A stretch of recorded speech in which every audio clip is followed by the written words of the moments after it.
Olá, tudo bem? Meu nome é Ana Luísa Guimarães, eu sou advogada e professora no portal Moda Advogado.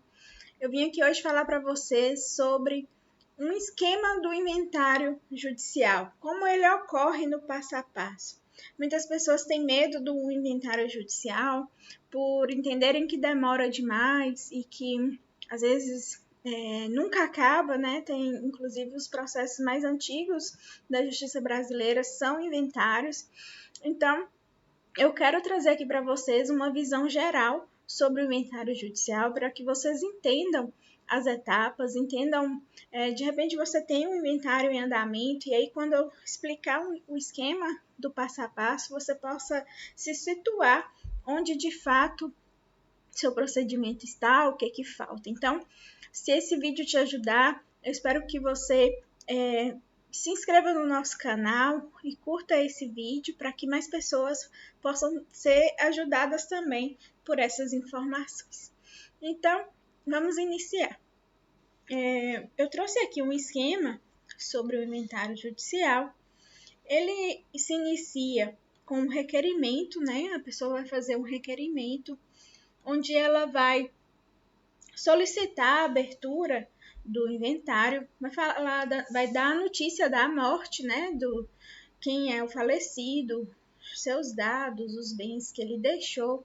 Se a pessoa já quiser informar a questão dos bens, se tem alguma questão que ela já quer adiantar, ela já pode colocar nesse requerimento e essa pessoa vai solicitar a nomeação como inventariante. E aí o juiz vai dar o despacho inicial, solicitando quais documentos precisam ser juntados e vai nomear a inventariante. Essa inventariante ela vai assinar um termo de compromisso de inventariante. Atualmente, com a questão da pandemia, ou até alguns juízes que já trabalham assim como forma de desburocratizar a justiça, eles já estão colocando o despacho que dispensa o compromisso de inventariante. Nomeia e dispensa o compromisso, entendendo aquele documento já como um compromisso de inventariante. Então, nomeado o inventariante,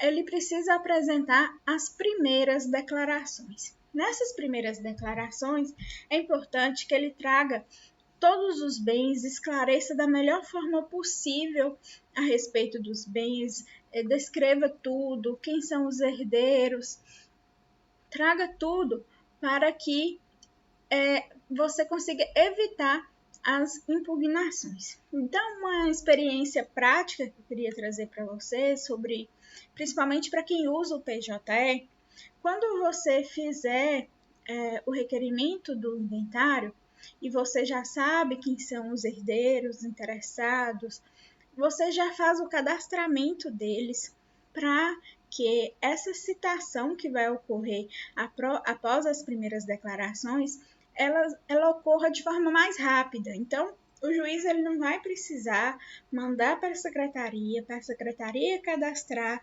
todos os herdeiros. Você já vai ter cadastrado. Então, o juiz, com um clique, ele vai resolver a questão da citação. Se precisar citar o Ministério Público, com um clique, o processo já foi enviado pelo Ministério Público e não precisa passar pela secretaria para todo o trâmite de cadastro.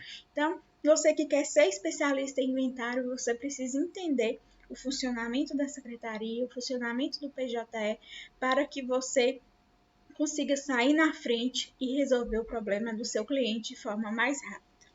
Então, vamos continuar aqui nosso esquema.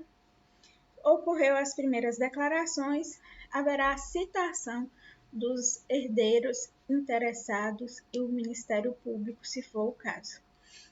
E aí eles têm o prazo para impugnar essas primeiras declarações, que pode ser falando do valor dos bens, falando de alguma coisa que poderia ter feito e que não foi feito.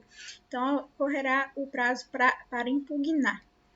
Após a impugnação, algum herdeiro que está na posse de algum bem, que recebeu em vida, sem a dispensa de colação, ele vai trazer também para o inventário, informando que tal bem está na sua posse, que vai ser colacionado ao monte para poder fazer a partilha de forma justa e equilibrada, né?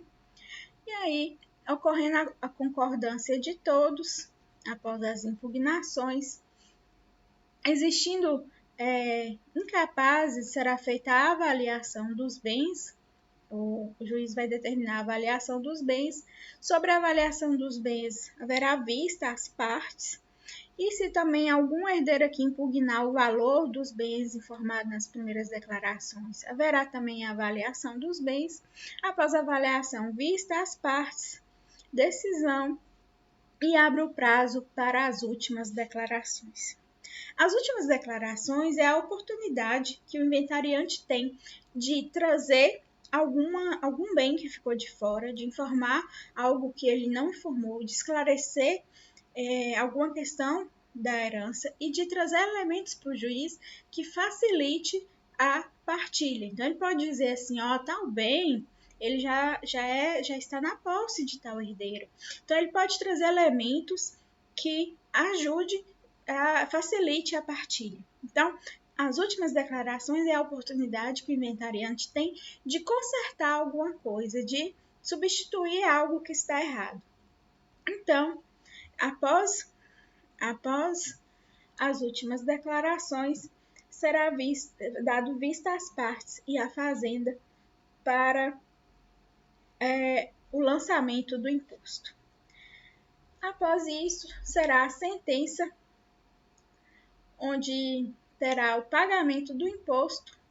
Se as pessoas não concordarem com o valor do cálculo da Fazenda Estadual sobre o imposto de TCD, faz a impugnação para ter um novo cálculo e, resolvida essa questão do ITCD, passará para a partilha, onde será dividido os bens entre os herdeiros. Então, eu quis trazer aqui hoje para vocês um passo a passo de como ocorre o inventário judicial, para que você tenha a visão de todo o procedimento, né? Então, você pensa assim, nossa, meu processo de inventário judicial acabou de citar os herdeiros. Então, eu tenho todo esse caminho até chegar na partilha. Então, é muito importante que você entenda o passo a passo, entenda qual é o procedimento, para que você não fique perdido quando estiver atendendo um cliente de inventário judicial, tá bom?